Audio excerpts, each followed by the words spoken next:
Okay, right. So for myself is that I've also realized that the longer I'm doing in this business, the more I realize that it doesn't matter what rank you're at. You can be just starting out as a new builder. You can be like basically like a very experienced builder in this business. But I would always tell people in my team that enrollment is so important. Why? There's a few reasons why. Firstly, your downlines copy what you do. So the way how you teach a class, the way how you talk to people, your values, your culture, these things, right, your downlines observe you and they will actually copy you as well. So if you do not enroll people, if you do not have the habit of constantly, kind of like helping people, making friends, making contact, offering oils to help them in their lives, right? Your downlines might also feel that there is a way to grow their business as well. That's the first thing. Secondly is that in the Young Living business, there are also different ranks to be achieved, different targets that you may want to hit for yourself too. Sometimes you might have a situation that you find that, oh my God, you have people in your team who may not want to run as fast as you. Like you really want to hit this target and really fast, you're going really hard at it, but maybe your team is not quite at the same speed as you, which is okay because everyone's at a different pace of life actually. So when that happens, right, it is so important to have your own enrollments, because when you have that, you're very able to actually place people at different legs in your group to strengthen your overall business and your organization as well. So that's something that I've always encouraged. So even for myself, right, at the rank of Platinum, I've been enrolling people every month, and I make it a point to really do so. Like, doesn't matter if you enroll like maybe only just one person or two people per month.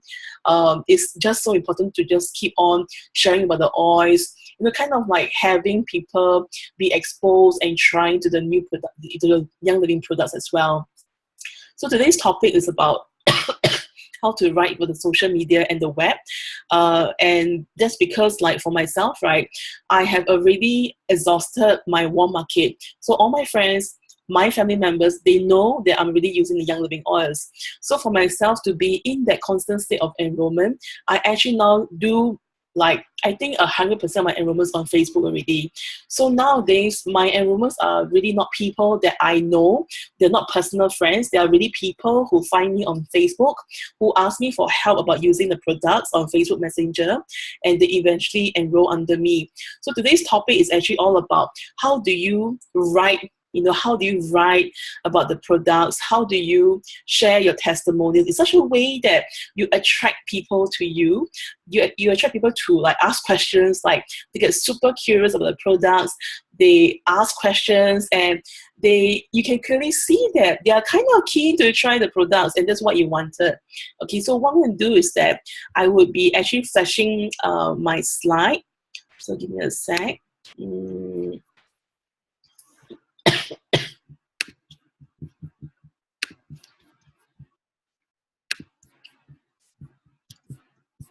Okay, right. Okay, so this is my slide. So what I'm going to do is that in this session, I'll be covering the slides and kind of like, share my perspective and stuff like that with you as well. Okay, so a bit about me, why I'm teaching this class. You will have seen a lot of people sharing on social media. It can be Facebook, it can be Instagram. For the younger folks, it can be Snapchat. Some people like Pinterest, some people like websites as well. So why do I want to teach this class? Because I see people sharing about products on social media, but not many have actually succeeded and having that long-term growth for their business, or having that constant state of engagement with their readers as well. So I find that part of the reason is because, okay, a few things. Firstly, online branding, your own personality, how your personality comes across in your writing when you write on social media and on the internet. Secondly, your branding. So I will talk more about this as we go along in this slides itself. Okay, before we get started, right, I want you to know this and repeat after me. People on social media have ADHD. They are so attention deficit. And that's because, right, when you go to Facebook or Instagram, there's just so much content out there. It is so easy to just take your phone, and just keep scrolling and scrolling and scrolling. There's too much content actually. So because like, if there's so much content that you see every day on your timeline, how do you make sure that you stand out? How do you make sure that your writings, your photos stand out in the crowded marketplace like that? Sorry, I'm actually having a cough, so I'll keep coughing and talking at the same time. Okay, so the first tip. So for those who write in English, just remember this thing. You need to understand that on social media and on the internet, right, it's no longer like in school where you write proper English. Same for those who are writing in Bahasa Indonesia as well, or even you write in Mandarin. So like, when in school, you're told that you must write proper sentences, it must be a very like proper structure and format. But however, in social media and the internet, it's totally different. It's very casual. So you need to understand that you don't have to write proper English or proper Bahasa. In fact, you want to write how you speak. One thing that I always stress to people is this: whenever you share about your products to people, like if let's say Nurture and myself, we share about lavender. The lavender that she talks about and the lavender that I talk about is the same lavender. There is no difference whatever so in the bottle itself. It's the same thing. It's just that the way how she writes on social media and the way how I write, you can see that we are two very, very different people. So you want to be very clear about what is your personality like, and you write to your personality actually. So your personality is also what attracts people to you. So let it shine. So one of the things that I tell people to do is that if you can kind of like think about, like say, maybe just to keep it really simple, like 3 words to describe you, the best you, what are your 3 words? What do you want to be like on social media? Like for myself, when I write on, let's say, on Facebook, right, I love to be humorous. So I write very casual, very lighthearted and very humorous as well. I go really authentic. So if I'm like having trouble with oiling for my kids, right, I tell you straight off that I have trouble with that too.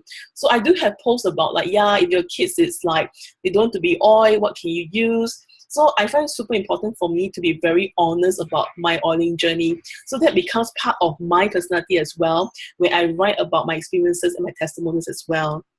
At the same time, right, think about your target audience. Do they use any kind of jargon or slang that only that group of people will understand? Like, for example, if you are a mother and you have very young children or babies, so terms like, SAHM, stay-at-home mom, WAHM, work-at-home mom, what is LO, little one, BF, breastfeeding, EP, exclusive pumping, tiger mom. Those are terms that usually people in that group will actually use. So think about the people that you want to appeal to. Like, are you appealing to sports people? Like, for example, for Enrica, cyclists, there's certain jargon or slang that they actually use as well. Like for the men, right? Like my husband is a gamer. So he talk about the oils to his gaming friends. They have certain slang that they use when they play games as well. So when you intentionally use words like that, people understand that you are like them because you know the what you call that, the secret language of the group also. So be conscious about that too, actually. Okay. Secondly, pick the right words.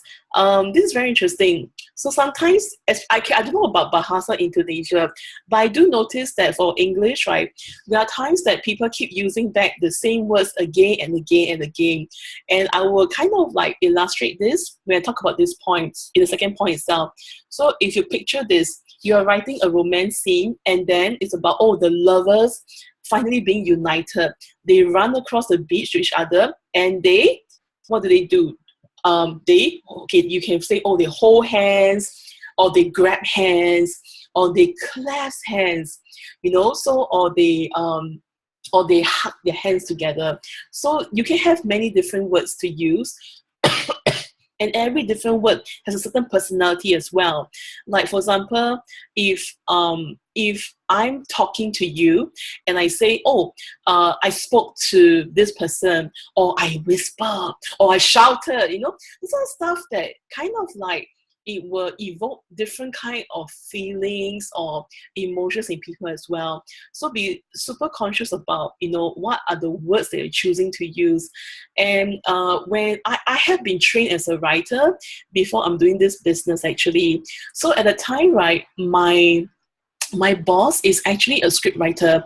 So he teaches me the fundamentals of writing, which I find is also very useful for social media as well. So even though you're not writing like, a scene about romance or like star-crossed lovers, right? But the very fact is that when you share your testimonials on social media or on the internet, you will also find that you're writing about your everyday life.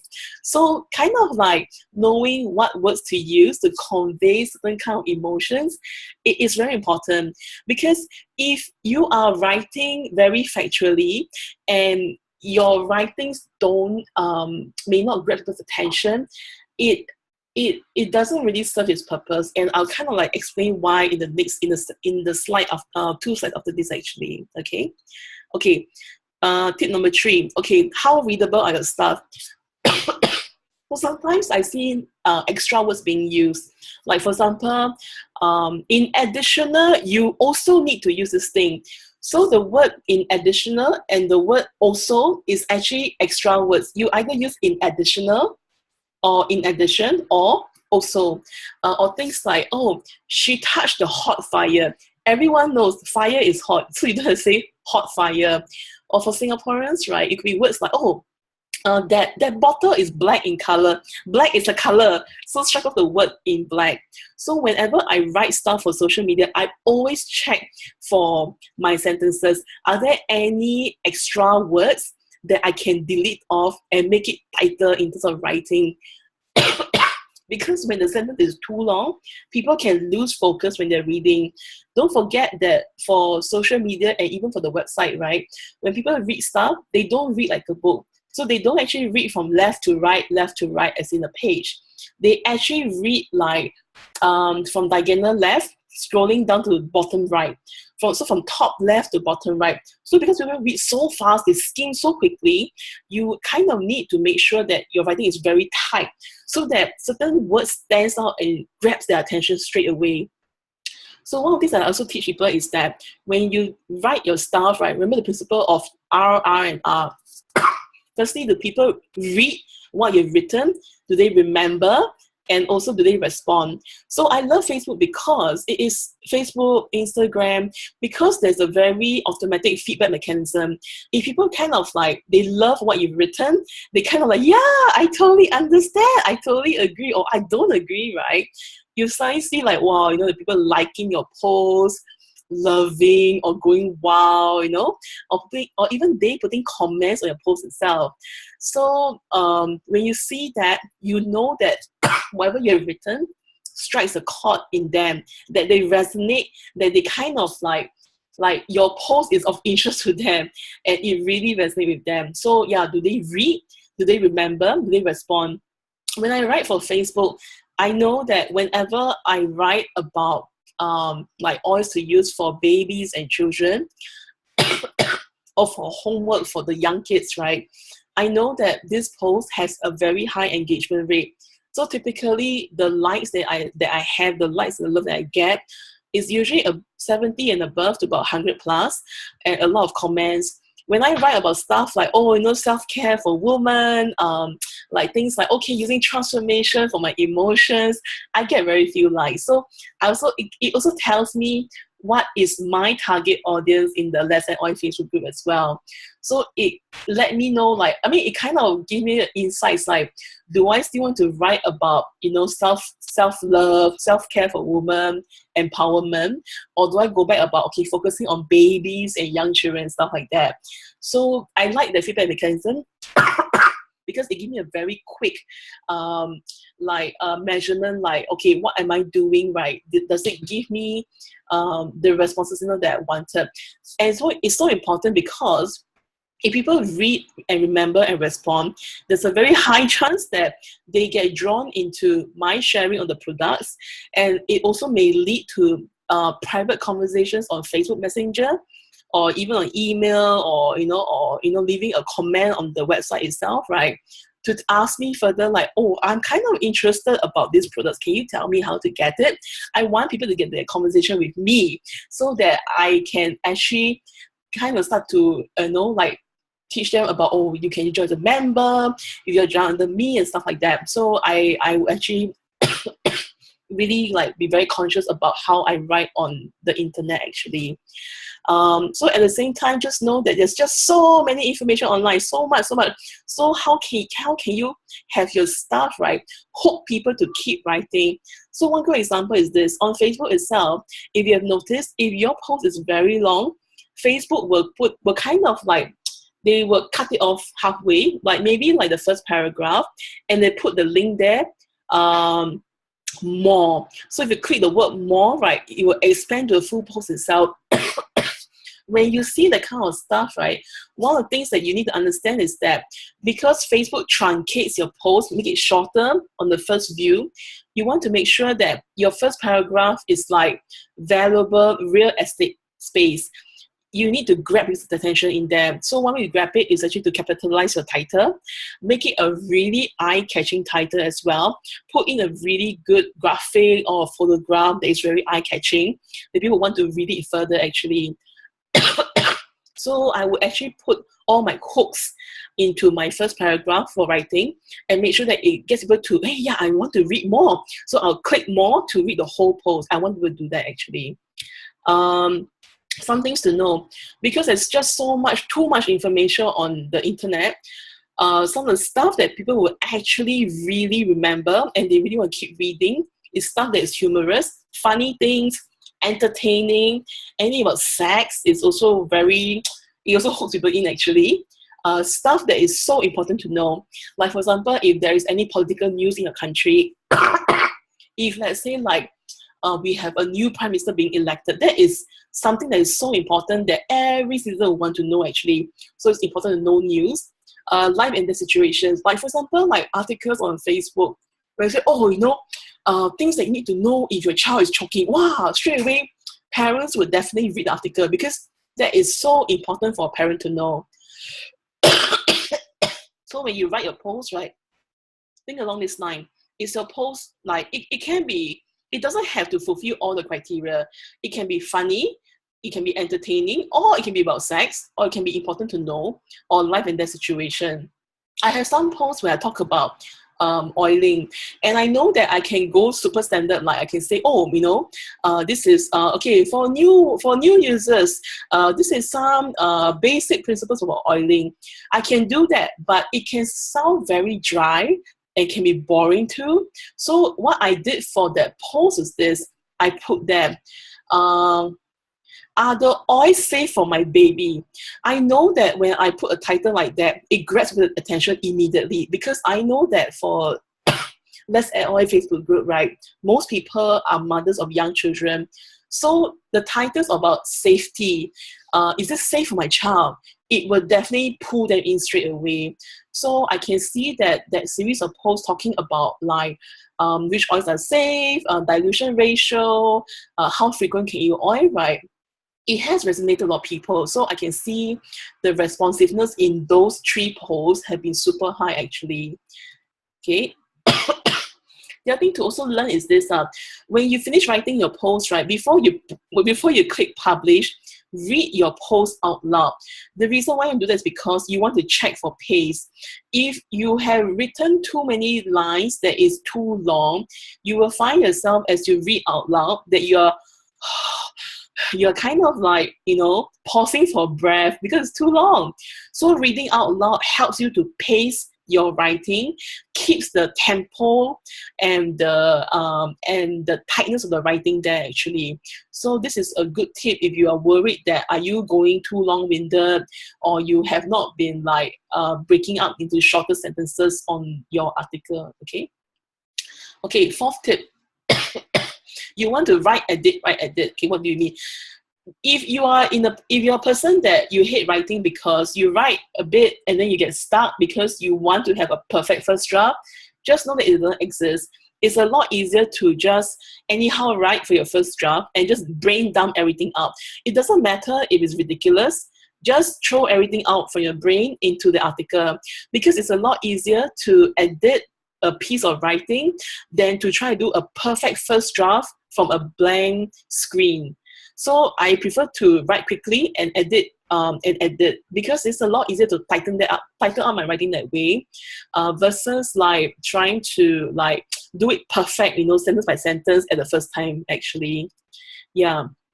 When you are writing a long article, for example, if you're writing for the website, and it's a long article with different paragraphs and whatever, right? You just know that when you try to proofread your article, it's just very interesting. On the screen, your eyes might miss out certain mistakes or typo errors. It could be better to print out on paper and read on paper, and to check for spelling mistakes, check for pace, for the style of writing, the tightness of the writing also. Yeah. You might also want to do this thing as well, because it is so easy to, people can get lost in a sea of words. So use things like different color fonts, different color, bold, italic, underline, strike through fonts to kind of like make certain words jump out at people as well. On Facebook, you know that you cannot really have different color fonts. So use things like your emoticons, like the smiley face, the sticking out tongue. Use capital letters to break things up in your writing as well. So if you skim through, right, because of those like emoticons, the smiling faces and whatever, and the capital letters, right, it helps you to grab your content easier also, because it's very visual as well. Okay, next thing, tip 5.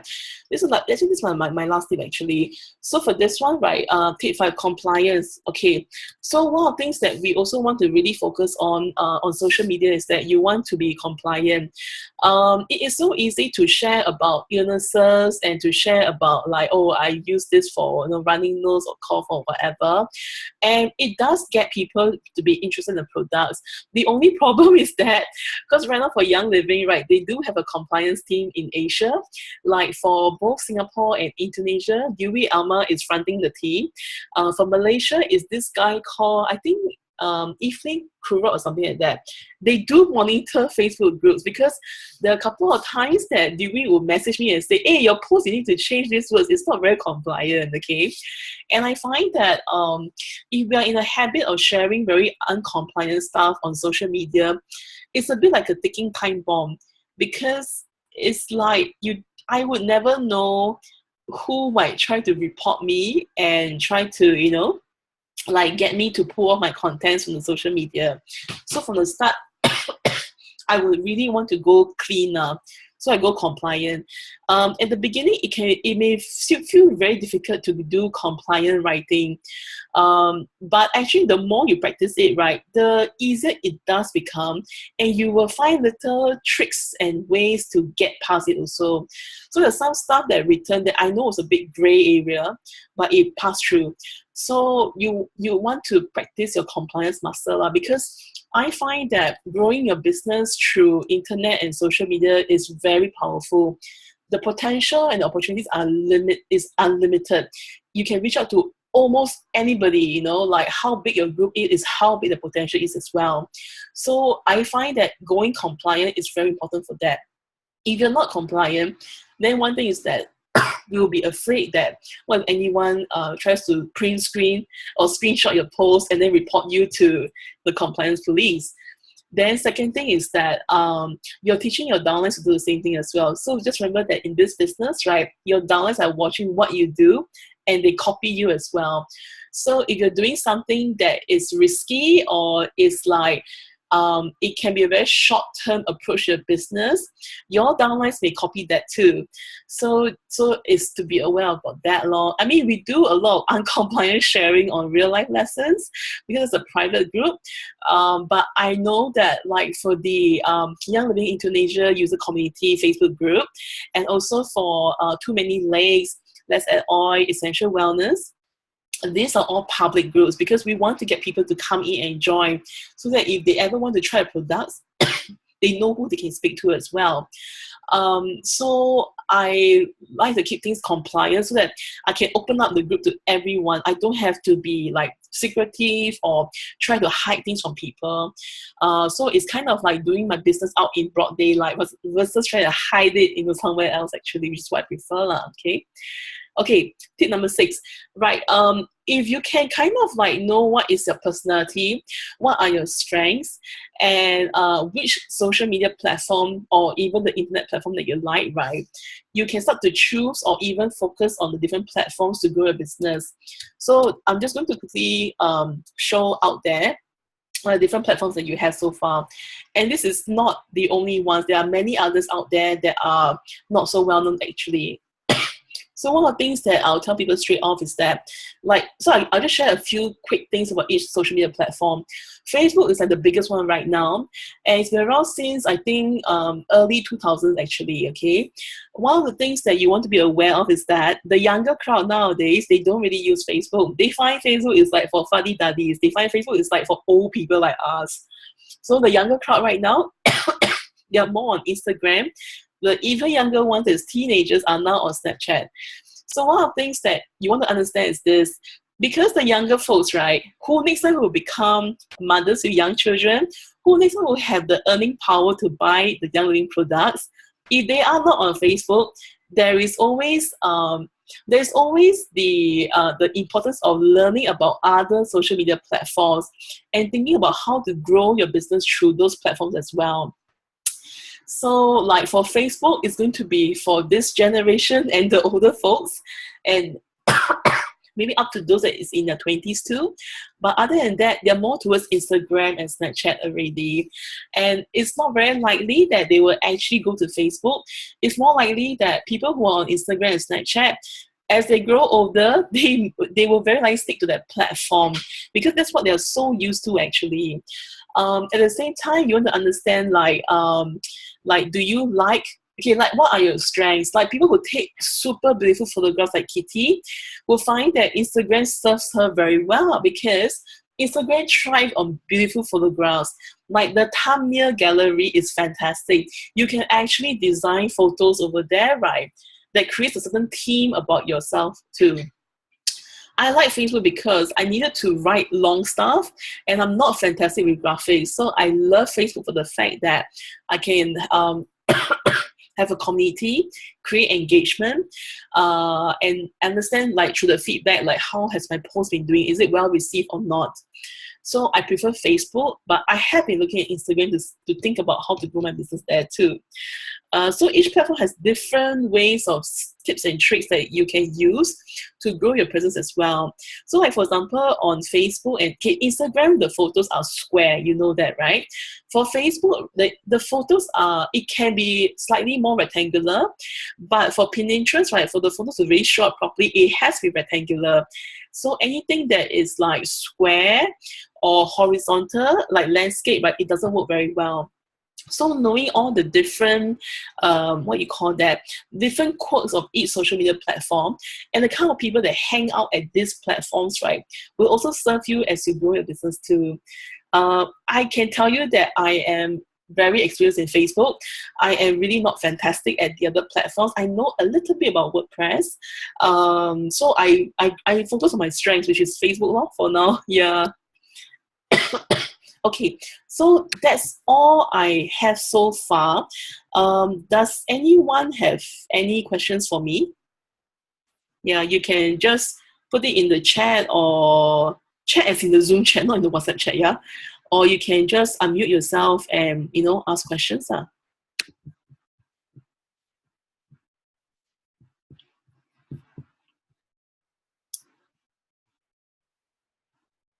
Okay, no questions? Okay. Okay, if there are no questions, really? So it is so easily understood that no one asks you questions, or maybe someone has fallen asleep during the presentation already. Okay. Okay, so if that's the case, that's all I have. Just know that if you need to ask me questions or what, just grab me on Facebook or WhatsApp, I'm there. And thank you so much for joining us tonight. Have a very good Friday and a great weekend, okay? Take care, everyone. Bye.